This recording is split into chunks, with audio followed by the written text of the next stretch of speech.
Estamos aqui com o Sr. Cosme, do Vale Aquino, para iniciarmos o nosso trabalho de pesquisa sobre o município de Aracoiaba. Seja bem-vindo, obrigada desde já. É um prazer contribuir, com essas estudantes do curso de Pedagogia da Universidade Estadual do Estado do Ceará, campus Baturité.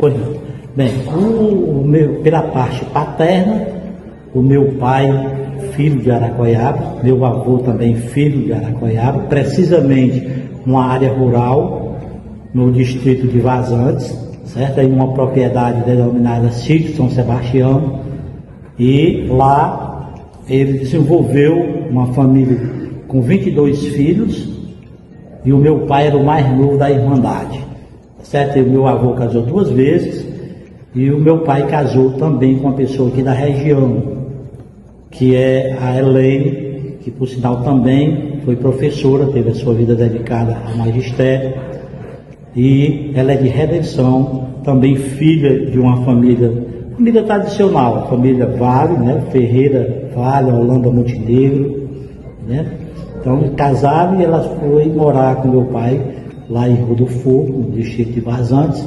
Dando continuidade, algum lugar da cidade que desapareceu ou mudou muito, pode falar sobre ele? Bem, vamos dizer, do nosso município, sim, certo? Do nosso município, talvez a maior transformação, o maior impacto que houve de mudança de pessoas, de localidade, de costume, ambiental, tudo foi a construção do açude de Aracoiaba, por volta de 2002, que foi inaugurado justamente em 2000, começou a inauguração, foi em 2004, no começo ou 2003, assim que o Lúcio Alcântara toma posse como governador. Mas a construção, a edificação foi feita no último governo do Tasso Gereissati, Então houve um deslocamento de toda aquela população, porque é um açude que tem 170 milhões de metros cúbicos, Dá uma área, salvo engano, de 18 quilômetros lá da parede do açude até aqui Aracoiaba, que a água represa aqui, no encoste e tudo, No encoste, então, pegando o encoste e a Lagoa de São João. Houve um deslocamento de toda aquela população, principalmente a população dos Poços, onde era a localidade Poços, lá na Vazante, é o porão hoje do açude, O porão do açude é lá. Certo? Então foi construída a agrovila, que não tinha, justamente para pegar esse pessoal que foi deslocado dos poços para a agrovila. Uns preferiram receber alguma indenização, mas a grande maioria foi alocada e foi tirada num local próprio, construído casas, Então uma coisa bem organizada. Como era a escola na sua época? Todos tinham acesso à educação? Não, a educação, vamos dizer o seguinte, só para você ter uma ideia, a única escola que existia pública, vamos dizer que foi lá no começo de 1800 e tanto, era o Liceu do Ceará, que não era naquele local. Outra história de referência que fica na nossa região é os jesuítas, que aliás o jesuíta foi de 1927. E ali estudaram os maiores homens, inclusive Virgílio Tardo, entre outras figuras, viu estudar aqui. A igreja é que desenvolvia esse papel da educação e da saúde.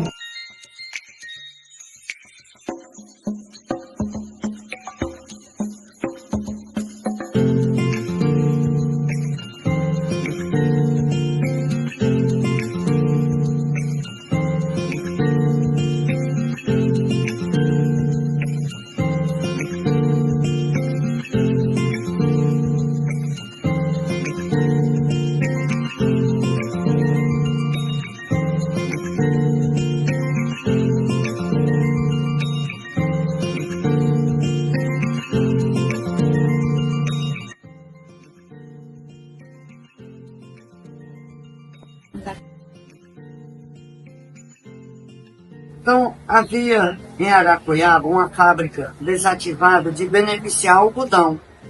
de propriedade da senhora Natália Vaz de Almeida. Em 1958, Dr. Salomão Alves de Moura veio de Jaguaribe, no Ceará, onde atuou como diretor do Colégio Carmela Dutra, curso normal, por vários anos. E aqui chegou com o propósito de trabalhar no setor educacional de nossa terra. Então procurou Dona Natália e expôs o seu desejo de comprar o prédio e transformá-lo em colégio. Antigamente, um prédio muito longo, com 27 portas e janelas de frente. Ele transformou em salas, auditórios, sanitários, quadras, salas de professores, biblioteca e etc. Então iniciou com o curso de admissão ao ginásio em 4 anos. Em seguida, ele adquiriu estrutura e conseguiu o curso normal pedagógico para a formação ao magistério, com os estudos adicionais nas áreas de estudos sociais, de ciências e matemática e de língua portuguesa. Dr. Salomão Alves de Moura Brasil, ele lutou muito inicialmente.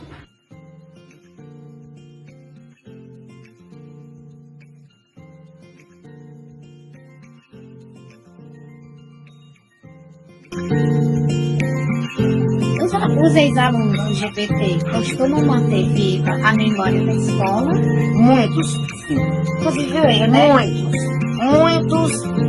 Inclusive, essa semana, já veio aqui uma ex-aluna, que foi também professora. Ela disse que quando chegou em Aracoiaba, que procurou e não viu o ginásio, ela disse: cadê a minha história de vida? Na sua opinião, Dona Helena, qual foi o maior legado deixado pelo colégio para Aracoiaba? Foi exatamente a formação pedagógica dos professores. Nós temos tantos professores que concluíram seu curso normal, seus estudos adicionais, tanto nas áreas de português, nas áreas de ciências e nas áreas de matemática, né? De estudos sociais. Então, a gente nota a desenvoltura, a potencialidade desses que fizeram o curso normal e não querendo desprezar e nem desmerecer, mas a maneira como elas trabalham, como elas lidam, como elas têm maior liderança com as salas de aula, o domínio. E eu atribuo muito ao trabalho que era feito didaticamente, pedagogicamente, culturalmente, dentro de nossos tantas coisas que a gente vivenciou ali. Quantas coisas. Dia Edna, seja bem-vindo. Eu me chamo Deis, sou professora no município de Baturité, há 27 anos. Sou professora afastada de Aracoiaba, trabalhei lá há 30 anos. Sou formada em letras e sou pós-graduada em português e arte. Desde quando a senhora atua como docente no município de Aracoiaba? Qual foi o ano que a senhora atuou? Eu atuei no ano de 90, concursada, fiz o concurso no mês de março, fui chamada logo recente no mês de abril. E aí trabalhei em Aracoiaba durante 30 anos. Entrei em 90 e me afastei em 2020. Como você descreveria a sua abordagem de ensino na época que a senhora trabalhou em Aracoiaba? No início, em que iniciei o meu trabalho, a gente sabe que tudo era mais difícil. Hoje tudo é mais fácil, né? Mas tinha algo em questão. Antigamente era mais fácil, por mais que nós tivéssemos muita dificuldade, mas era mais fácil até de você lidar com a demanda escolar. Porque a gente percebe que era uma demanda que se integrava mesmo, diante dos seus conhecimentos, dos seus aprendizados. Então, era um tempo, diante das dificuldades que eu já citei, mas era um tempo propício à aprendizagem e à atuação dos nossos alunos, no decorrer dos seus interesses, nas descobertas, até diante do profissionalismo que eles iriam buscar um dia, e que a gente sabe que a maioria deles já estão aptos, né, já estão nos seus trabalhos envolvidos. Professora, quais eram os métodos e técnicas que a senhora utilizava para tornar o aprendizado mais eficaz na época que a senhora trabalhou? No período que eu trabalhei, Sim, em Aracoiaba. né? Então, é como eu já disse antes, tudo era mais difícil, né? Material em si, então o que é que nós usávamos? A gente usava um quadro, que na época era giz, usávamos o giz, usávamos cartazes que eram feitos e pegados, usávamos dinâmicas, já usávamos dinâmicas também na época, trabalhávamos muito com os alunos em grupos, desenvolvendo trabalhos em grupos, e buscávamos, de acordo com a nossa vivência e com os conhecimentos, sempre fazê-los com que eles tivessem aquele amor aos estudos, né? Mesmo com as dificuldades. A gente sabe que as famílias também passavam muita dificuldade. Nós, professores, muitas vezes comprávamos materiais escolares, como caderno, lápis, borracha, para que os alunos não perdessem tantas aulas e pudessem frequentá-las. A senhora continua na ativa, como já falou, não é isso? Vamos avaliar assim, as mudanças do tempo em que a senhora iniciou em Aracoiaba aos dias atuais. Quais foram as mudanças que a senhora percebe ao longo dessa jornada? Eu percebo que aconteceram muitas mudanças, né? Mudanças boas, tanto para nós professores, quanto também para os nossos alunos. E diante dessas mudanças, a gente vê que o foco hoje é fazer com que nossos alunos, eles busquem ter mais conhecimentos, porque nós sabemos que são muitas informações. Agora, os conhecimentos que levam à aprendizagem, a gente vê que muitas vezes não são tão bons, tão adequados, né? Porque com tantas informações, com essa tecnologia avançada hoje, a gente percebe que nossos alunos, eles muitas vezes não interagem como deveriam, na sala de aula, na própria casa deles, com as tarefas escolares que eles levam. Então, assim, por um lado é bom, mas por outro lado também deixa a desejar.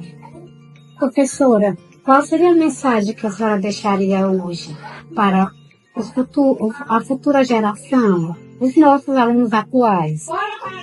Diante do quadro, né? Sim. Como eu estou, como professora, a mensagem que eu deixo é que nós, professores, venhamos ter mais cuidado, né, nos nossos trabalhos, observar passo a passo dos nossos alunos e ver realmente o que podemos fazer para melhorar cada vez mais a educação, para fazer com que esses alunos eles se apaixonem mesmo pelos estudos, porque é através dos estudos que eles vão conquistar o mundo lá fora, que eles vão descobrir realmente qual vai ser a sua possibilidade de profissionalismo e o que eles podem fazer para que eles garantam uma educação de qualidade diante da aprendizagem de cada um deles. Obrigada, professora. De nada, Edna. Obrigada também por ter me escolhido. A gente sabe que tem muita coisa para ser falada, mas o tempo é curto, né? E nós temos que aproveitá-lo. Obrigada.